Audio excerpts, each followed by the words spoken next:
ప్రభాస్ ఇప్పుడు ఈ పేరు కల్కి 2898 ఏడీ సినిమాను థియేటర్లలో పరుగులు తీస్తోంది. విడుదలైన ప్రతి ప్రాంతంలో కొత్త రికార్డులను నమోదు చేస్తుంది.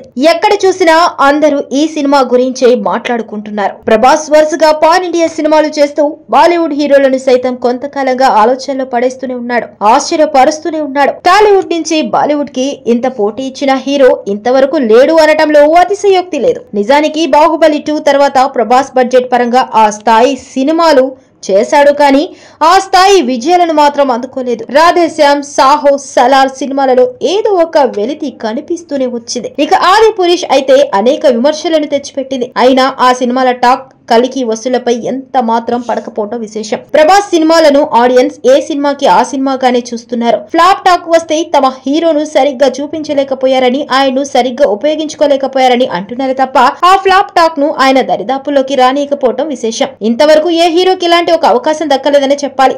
నిజానికి కల్కి సినిమాలో చెప్పుకోదగిన డైలాగ్స్ లేవు. మాస్ ఆడియన్స్ ను హుషారెత్తించే రొమాన్స్ కానీ పాటలు కానీ లేవు. అయినా ప్రతి థియేటర్ దగ్గర జనం జాతర కనిపిస్తుంది.